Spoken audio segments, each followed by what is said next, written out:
Hello, ladies and gentlemen. Today we have with a new episode with decoding CSS with Nova. आज हम दो चीज़ों पे बात करेंगे स्पेसिफिकली जो बहुत ज़्यादा एस्पायरेंट उसके बारे में क्वेश्चन भी करते हैं और आज हमारे पास तीन ऑफिसर बैठे हैं तो उससे हम भी पूछेंगे कि उसका इस जर्नी में क्या एक्सपीरियंस रहा उन दो टॉपिक के बारे में। पहला टॉपिक ये है कि सीएसएस में self study versus group study का कितना रोल है, कौन से सब्जेक्ट ऐसे हैं या कौन से टॉपिक ऐसे होते हैं जो आपने सेल्फ स्टडी से कवर कराना है, कौन से टॉपिक ऐसे हैं जो आप through synergy, through discussions, through sessions उसको कवर कर सकते हो। दूसरा जो हम यहाँ पे टॉपिक डिस्कस करेंगे दैट इज़ कि सीएसएस के साथ आप अपना बैकअप प्लान कैसे रख सकते हो और उसके बारे में हम ये भी एक्सप्लोर करने की कोशिश करेंगे कि आप सीएसएस के थ्रू दूसरे एग्ज़ाम किस तरह एक्सप्लोर कर सकते हो, दूसरे कॉम्पिटिटिव एग्ज़ाम जो है।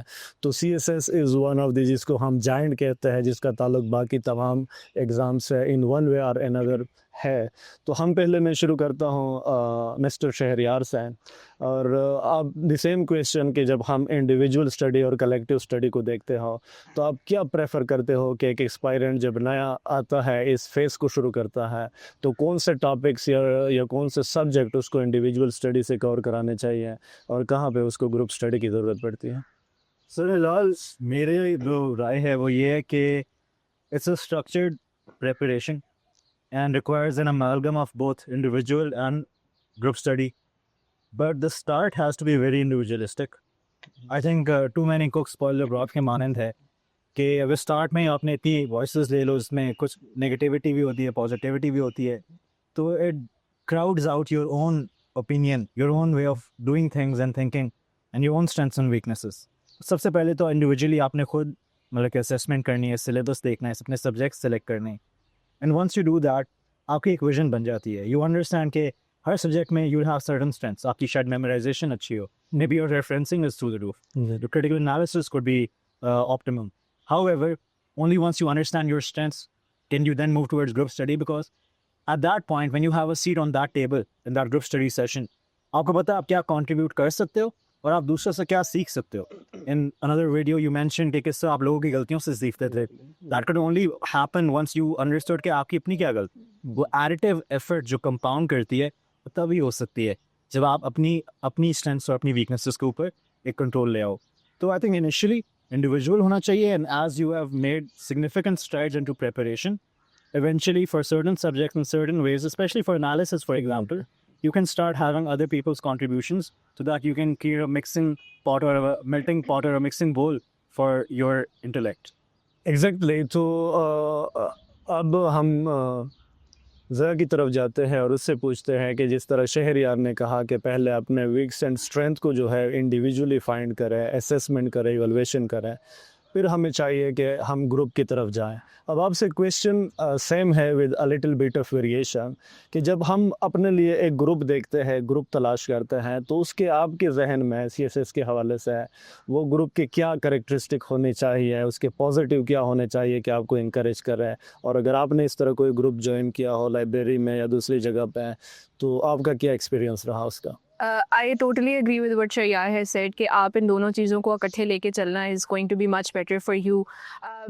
It's all going to start with analyzing your own strengths and weaknesses and आपका study style क्या होता है वो। और दूसरी important बात ये है कि subject to subject भी चीज़ variation में है कि आप हर subject के लिए group study, in मेरे opinion में हर subject के लिए group study is not important, it's not useful. But for certain subjects like current affairs या पाकिस्तान अफेयर्स जिसमें आपको एक एनालिटिकल पर्सपेक्टिव देना होता है, it is good to be involved in group studies ताकि आप और लोगों के ओपिनियन सुन के it will help you building your own as well. But when you shift towards the group study from after doing your individualised preparation, I think जो group आप join कर रहे हैं या जिन लोगों के साथ आप इंटरेक्शन में आ रहे हैं उनकी डायनामिक्स समझना बहुत इंपॉर्टेंट है, क्योंकि you have to choose which people you interact with very carefully. You do not want any kind of negativity around you. You do not want people जो आपको किसी भी तरह put down करें. You want a healthy group dynamic basically. So you get to say your part, they get to listen to you, you listen to them. It should be a mutual thing that is going on and not, it should be a discussion basically and not a lecture. So इस चीज़ को when you are choosing the group that you are studying with, it's important to do that. मैं ज़रा individual पढ़ने वाला बंदा हूँ, तो I usually focused on my own preparation, और फिर if there came a point where I could naturally come into discussion with other people, I opted for that, but I didn't seek it per se, because that was my way of doing things. But again, Exactly, it comes to तो जिस तरह हमने शहरयार और जोया से दोनों की ये इसके बारे में ये पर्सपेक्टिव है कि पहले हमें इंडिविजुअल असेसमेंट बहुत ज़रूरी है, करनी चाहिए। उसके बाद कुछ चीज़ों के लिए ग्रुप कंसल्ट था कि आप ओपिनियन भी उसके साथ शेयर करें, और इन वन वे और अनदर आप थोड़ा सा उस इन्वायरमेंट में भी रहे, क्योंकि वो एक सोशल इन्वायरमेंट भी इंसान की रिक्वायरमेंट है, तो वो इन्वायरमेंट भी आपको ग्रुप प्रोवाइड करता है। बट मेरा क्वेश्चन अब the same question again with a little variation sir Usama से है कि कभी कभी ये हो जाता है कि बंदे जब ग्रुप स्टडी करते हैं, ग्रुप में आ जाते हैं, तो वो थोड़े से डिस्ट्रैक्ट हो जाते हैं अपने स्टडी से। फॉर एग्ज़ाम्पल जो उसकी स्टडी रूटीन होती है वो भी डिस्ट्रैक्ट हो जाती है, फिर वो ट्रिवियल चीज़ों पे ज़्यादा इंपॉर्टेंस देते हैं एज़ कम्पेयर टू ये कि वो अपनी इंपॉर्टेंट चीज़ें पहले कवर करें। तो अगेन ये क्वेश्चन है कि जब आप ग्रुप के पास जाते हो, तो वी नो बेसिकली हमने 7 habit of highly effective people में synergy is one of the most important habits जो हमने पढ़ा है कि साइनर्जी के थ्रू आप ऑप्टिमम रिजल्ट जो है किस तरह अचीव कर सकते हो एक ग्रुप में रह के। आई थिंक मैं एक और करता हूँ दोनों और आपसे भी इस बात को, और मैं यहाँ पे जो चीज़ लाना चाहता हूँ डिस्कशन के अंदर वो है आइडेंटिटी पॉलिटिक्स। अगर आप उसको लेकर आए, जब आप किसी ग्रुप के साथ एसोसिएट होते हो तो एक बहुत हायर चांसेस होता है कि आपकी इंडिविजुअलिटी जो है, जो आपकी स्ट्रेंथ्स हैं, वो कहीं मध्यम भी हो सकती हैं, because not everyone in the group is going to be of the same frequency from same synergy. So it is highly क्या कहते हैं रिस्की इन रिगार्ड, अगर आपको ग्रुप डायनामिक्स में अंडरस्टैंडेबली परफॉर्म करने की आदत नहीं है। अगर आप पहले से ही आइसोलेशन में पढ़ते रहे हो, you are doing good, you shouldn't be pushing yourself for the sake of group studies के आप उधर जाए, you will lose your eventually. हाँ, some people are really good in group environments. तो I think dos and don't में मैं इसको सवाल को आपको जवाब दे सकता हूँ कि एक तो ग्रुप के अंदर you don't have to be someone कि जिसने अपना आइडिया राइट प्रूव करना है। एक होता है ना, you are entertaining the audience and you try to become someone who is going to, ये ना करे। You are there for learning, living new things, observe करें चीज़ों को, लोगों को सवाल करें। तो मैम जो है वाली बात को अगर मैं ये करूँ तो अगर ज़रूरत पड़ती है तो वो एक हेल्दी डिस्कशन हो सकती है किसी करंट अफेयर के टॉपिक के ऊपर। बट मैं इन माय ओपिनियन मैं भी प्रेफर करता था कि मैं पहले बेसिक्स को इंडिविजुअली तौर पे कवर करूं, बिकॉज मैं जब वो बन जाऊं या मैं जो मेरी फाउंडेशंस मजबूत हो जाए, then I will be able to have a positive से। ये सिर्फ मेरी ही इंपॉर्टेंस नहीं है, मेरे साथ जो ग्रुप में लोग बैठे हैं उनकी भी इंपॉर्टेंस है, उनकी भी ज़रूरी है कि मैं ऐसा पॉइंट ना रेज कर दूं जो कि लेस डेप्थ पे हो या इंटेलेक्चुअली इमेच्योर हो। तो मैंने पहले मैच्योरिटी गेन करनी है फ्रॉम सिंगुलैरिटी, एंड देन फिर मैं ग्रुप के अंदर जाऊंगा। आई थिंक ये एक अच्छा एग्जैक्टली तो हमने अपने डिस्कशन से with respect to individual versus group study में जो सीखा, उसमें सबसे इम्पोर्टेंट बात यह है कि इंडिविजुअल स्टडी बहुत इम्पोर्टेंट है, इसलिए कि जब आप ग्रुप में भी जाते हो तो अपनी इंडिविजुअल ओपिनियन एनालिसिस उस ग्रुप में होना चाहिए। उस एनालिसिस को आप वहाँ पे जाके इनरिच करते हो। तो ग्रुप में जिस तरह हमने कहा, जब हम प्रिपेयर होके जाते हैं, अपने स्ट्रेंथ के साथ जाते हैं, तो जिस तरह एक गाड़ी के एक व्हीकल के 4 टायर्स होते हैं, तो ये 4 व्हील्स होते हैं, तो वो एक व्हीकल को आगे बढ़ाने में मदद करती है। इसी तरह आपका गोल भी जो है, जब आप लोग विन विन सोचते हो, एक दूसरे के ऊपर task, for example challenging task देते हो एक दूसरे को, तो वो मंजिल जो है वो ज़रा आसान हो जाता है इस लिहाज से। बट अगेन ये बहुत मुश्किल है कि आपको अगर राइट ग्रुप मिले, ऐसा ग्रुप मिले जो आप लोग एक दूसरे को सपोर्ट करो, एक दूसरे के, ये चीज़ हमने बहुत ज़्यादा जो है अपने इंटरव्यू प्रिपरेशन से सीखी कि ग्रुप में काम करना जो है वो कितना फ्रूटफुल साबित हो सकता है। अब हम आते हैं सेकंड क्वेश्चन की तरफ। वो क्वेश्चन बड़ा ही एक इस हवाले से इम्पोर्टेंट है कि जब हम CSS को देखते हैं, उसकी अनप्रिडिक्टेबिलिटी को देखते हैं, उसकी 1.5 या 2% पासिंग रेशो को देखते हैं, और फिर हम जब यूथ को देखते हैं कि वो ज़्यादा से ज़्यादा CSS की तरफ या कम्पिटेटिव एग्ज़ाम की तरफ जाते हैं, एक रुझान बना हुआ है पाकिस्तान में CSS का, तो आप क्या सोचते हो शहरयार के क्या बैकअप प्लान किसी के पास होना चाहिए जब वो CSS के पास आता है, या उसको कश्तियाँ जला के इस फील्ड में आना चाहिए, या उसको CSS के थ्रू, अल्लाह ना करे CSS ना भी हुआ तो दूसरे कम्पिटिटिव एग्ज़ाम को अलाइन करना चाहिए अपने आप को उसी की तरह? क्या सोच है आपकी और आपकी क्या स्ट्रेटेजी रही ड्यूरिंग द प्रिपरेशन? बिल्कुल सर, फिलहाल मेरी जो perspective, I find myself to be one of those people who believe के you find what you love and you let it destroy you. तो आई डू थिंक कि there is a major of being careful when it comes to CSS कि आप when you prepare like there is no tomorrow, like there is no alternative. Okay. However, that's not the way the world works. You have to be grounded in practicality and understand कि just a game theory सिखाती है, it's a zero-sum game. Yeah. At the end of a year or multiple years of preparation, यहाँ आपका होगा, यहाँ आपका नहीं होगा. It's the roll of the dice. It's not something you can control with utmost surety. There is no direct input-output correlation. Exactly. कि आप बहुत मेहनत करो तो you are guaranteed a position. Yeah, even an allocation in that, Exactly. to those fronts, right? So given that, I feel like when you prepare, you give it 100%. However, backups बहुत ज़रूरी.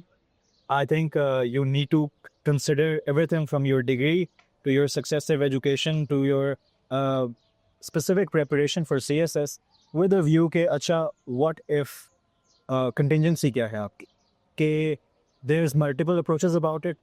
या तो आप इसी स्ट्रीम के अंदर आप education join कर सकते हो, और more practicably, and that is something I thought was के CSS के एंसिलरी एग्जाम्स भी बहुत होते हैं, everything from PMS to one paper, और I feel like it has a compounding effect. जब आप इस सोच से लेके चलो कि मैंने सारे एग्जाम्स देने हैं, हर अटैम्प्ट में, हर एग्जाम में बैठना है और CSS में भी बैठना है, तो it has that synergy that we keep talking about के कैरी ओवर इफेक्ट्स आते हैं of certain exams helping you towards the main objective, which could ultimately be CSS. So that backup can be other service-based exams as well as something in the private sector. So for example, me personally, I'm a huge proponent of working alongside. I feel like, and this is something Sir Osama will agree with, कि आपको अपना जो earning potential है, अपना आपको actualization, self-actualization है, that should not be on pause simply because आपने CSS को pursue करना है. CSS is a part of the journey. It's not the end result itself. There are people who move beyond CSS as well. So you need to keep your avenues open. You need to be practicable. दुनिया बहुत वसी है. It's a vast world out there. And you need to explore all your avenues because what's best for you might be beyond the service. Exactly. तो ज़ोया शहरियार की बातों से अगर हम देखें तो हमें ये लगता है, इधर मेरा एक दूसरा क्वेश्चन भी यहाँ पे रेज होता है कि डिग्री जब बंदा करता है तो उस डिग्री भी के डिफरेंट टाइप्स होते हैं. फॉर एग्जांपल कुछ डिग्रीज़ में अनफॉर्चुनेटली पाकिस्तान में उस तरह की एम्प्लॉयमेंट अपॉर्चुनिटीज़ लोगों को नहीं मिलती. ठीक है, अब जब एम्प्लॉयमेंट अपॉर्चुनिटी एक तो उसको अपनी डिग्री में नहीं मिल रही है और वो जाके बैठ गया CSS या कम्पिटिटिव एग्ज़ाम की प्रिपरेशन के लिए. ठीक है, अब उसके पास तो ये चॉइस नहीं है कि वो दोबारा वापस अपनी डिग्री पे आए और दोबारा डिग्री को रिवाइज करके अपना फील्ड जो है दोबारा सर्च करें. तो मेरा यही क्वेश्चन जो से होगा कि दो किस्म के, फॉर एग्जांपल अगर हम केस स्टडीज़ या सिनेरियो इमेजिन करें यहाँ पे, कि एक बंदा ऐसा है जिसकी फॉर एग्जांपल फार्मेसी में या MBBS में डिग्री है या कोई इकोनॉमिक्स में, डेवलपमेंटल इकोनॉमिक्स में डिग्री है, कि उसके लिए एम्प्लॉयमेंट या जॉब सीख करना मार्केट में इतना मुश्किल नहीं है, तो वो CSS की तैयारी किस माइंडसेट से करें. दूसरा यह है कि उसने BA किया है सिंपल उसने कोई साइंस का सब्जेक्ट पढ़ा है जो कि अनफॉर्चुनेटली पाकिस्तान में इतना जॉब के लिहाज से वो इतना लुक्रेटिव सब्जेक्ट नहीं समझते हैं, तो वो किस लिहाज से अपने प्रिपरेशन को अलाइन करें. मुझे लगता है दोनों केसेस में, because the probability of actually making it in this exam is very very low, तो दोनों केसेस में it is safe to have a backup plan. I remember हम लोगों ने, हमारा रिटन जब क्वालिफाई हो गया था तो उसके बाद मेडिकल में, in the medical somebody told me this and they were very, they put a lot of emphasis on this fact that you have to have a backup plan. So I think उस वक्त I didn't agree with it that much क्योंकि I was of the thinking कि no, it will work out. Alhamdulillah it did, but it didn't work out for a lot of other people also.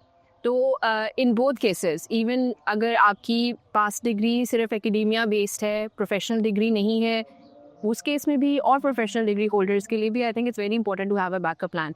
If you done MBBS, I did pharmacy, मैंने अपनी registration properly कराई थी. I was looking through scholarships at the same time.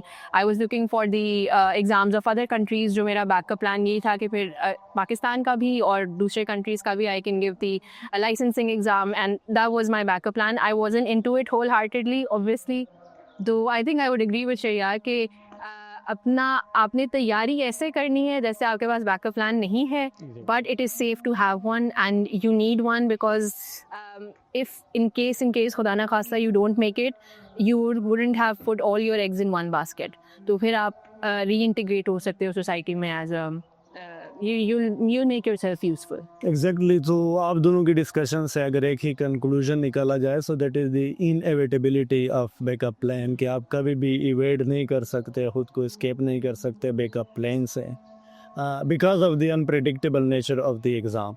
तो इसी हवाले से मैं उस्ताद sir Usama के पास जाने से पहले एक अल्लामा इकबाल का शेर भी बेसिकली सुनाऊंगा और उसके बाद हम सर उसामा से क्वेश्चन करेंगे कि हज़ारों साल नरगिस अपनी बेनूरी पे रोती है, बहुत मुश्किल से होता है चमन में दीदा और पैदा.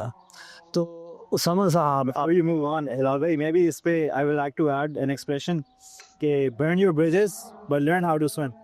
And it's best to have both those options and avenues.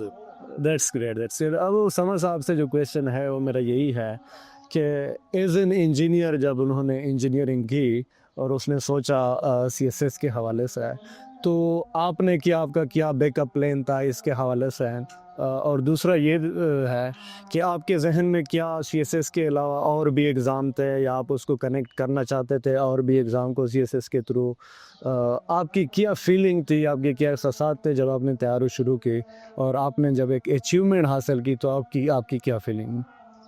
अच्छा, मुझे से पहले बहुत जामे गुफ्तगू मेरे फेलो लोकेटीज़ कर चुके हैं. मैं इसको शुरू करूँगा बीइंग अ मैकेट्रॉनिक्स इंजीनियर. हम मैकेनिकल डिज़ाइन के अंदर ना एक फिजिबिलिटी एनालिसिस किया करते होते हैं. वो फिजिबिलिटी एनालिसिस हमें हर पॉइंट के ऊपर स्ट्रेस और स्ट्रेन का एनालिसिस करवाता है कि कहाँ से ये स्ट्रक्चर जो है वो ब्रेक हो सकता है, ये ब्रीच हो सकता है, इसकी इंटेग्रिटी ब्रीच हो सकती है. तो उसी तरफ से मैं लेके जाता हूँ कि पूरी तरह ना आपने एक जामे प्लान आपने बनाना है. बस आप हो गए तो इट्स ऑल्सो अनदर चैलेंज, आप नहीं हुए तो इट्स अनदर चैलेंज, एंड आप हो गए तो हमारा जो ट्रेनिंग होगी वो सारा कुछ होगा, तो जिम्मेदारी का काम. तो ये दोनों तरफ पे ना एक प्लान होना चाहिए. अब मैं क्योंकि रिटर्न जब मेरा क्वालिफाई हुआ था तो उस वक्त मैं भी एक जॉब कर रहा था. ठीक है, रिटर्न से पहले रिजल्ट क्योंकि आपको पता है 2024 का डिले हुआ था. I was doing a job as driver and I had decided कि if this time goes vain या नहीं होती, I will continue with this current job because it was giving me a good revenue as well, or a lot of money was like I saw a growth in that as well. तो ये मेरा एक backup plan था, other than later on maybe moving abroad or somewhere like that. But the result came, और result came and I applied for the vacations. मुझे छुट्टी चाहिए थी सालाना, वो नहीं मिली मुझे, so I had to resign from a very good job. So I did burn my bridges. But I started applying for other jobs as well. उसी मेरे जो portfolio था, applying that, and I started kind of a freelancing as well. तो आपने अपने जो कश्तियाँ या bridges जलाने हैं लेकिन आपको फिर तैरना भी आना चाहिए, तो यहाँ से मैं करूँगा. और दूसरा ये जो एक हंगर है जो हमारी ये जो हम सोसाइटी में देखते हैं, ये the stability this career provides, इसकी वजह से आप बाकी चीज़ों को इनस्टेबल नहीं कर सकते. आप अपने पूरे जो बेट है वो लाइफ के किसी एक हिस्से पे लगा दे और बाकी उमूर आप ना कर दे. That would be cruelty to your own talent. And once मैंने इनकी बातों से ये सुना, देखिए आगे और भी मराइल है ज़िंदगी में, और भी ऐसे एवेन्यूज जहाँ पे पाकिस्तान के लिए काम कर सकते हैं. ठीक है, तो it's not only the only way you can work for it. Yes, it is the elitist of them, but it's not the only way. You have any और भी बहुत सारे एवेन्यूज हैं. तो मैं अगर इसको करूँ तो जी, do have a backup plan, because be certain that there is a lot of certainties in there, and even after your result, written qualification, there is no guarantee that you would be getting this. Exactly. So, तो इन तमाम discussion को अगर हम conclude करें तो उससे सिर्फ एक ही कंक्लूजन हमें मिलता है कि बैकअप प्लान कितना इनएविटेबल है, इस लिहाज से कि आप अपने आप को डिप्रेशन से दूर रखो, स्ट्रेस से दूर रखो, क्योंकि ये 3-4 साल की जर्नी जो होती है उसमें अगर 3-4 साल खुदा ना खास्ता आपको लगे और इस अनप्रडिक्टेबल नेचर ऑफ एग्ज़ाम की वजह से, not intellect but unpredictable nature of exam की वजह से क्वालिफाई नहीं करे, तो आपके पास कुछ ना कुछ ऐसा होना चाहिए to be bounce back in your life. मैं अपना बहुत ही प्रिसाइज वर्ड में अपना पर्सपेक्टिव अगर ऐड कर रहा हूँ, so that is I didn't have any backup plan. मैंने पहले ही दिन से इंजीनियरिंग में जब डिग्री की तो उस डिग्री में भी मुझे लग रहा था कि मैं इस डिग्री में भी अपना फ्यूचर परसू नहीं कर सकता हूँ।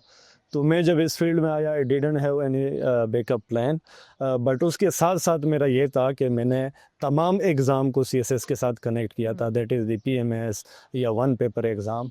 तो मैं इस बात पे स्टिक था कि मैंने मेहनत करनी है, मैंने जॉब फाइंड करनी है इन ही 3-4 फील्ड्स में से, और जाके मेहनत करके, फॉर एग्ज़ाम्पल मैं एक एग्ज़ाम में फ़ेल हुआ CSS में, 1 पेपर में मैं 5-6 दफ़ा फ़ेल हुआ, इसी तरह प्रोविंशियल एग्ज़ाम में 1-2 दफ़ा फ़ेल हुआ, लेकिन बट एट द एंड एक कंसिस्टेंसी थी मेरी, जिसके बाद फिर जब मेरी तैयारी एक पोजीशन पे चली तो अल्हम्दुलिल्लाह मैंने 3 एग्ज़ाम जो है क्वालिफाई किया है, और वो इस बात का सबूत है कि मेरा एक फर्म बिलीव था इस बात पे कि अगर मैं इसी फील्ड में एक कम्प्रिहेंसिव तैयारी करूँगा तो कोई ना कोई खुदा मुझे किसी न किसी नेमत से नवाज देगा।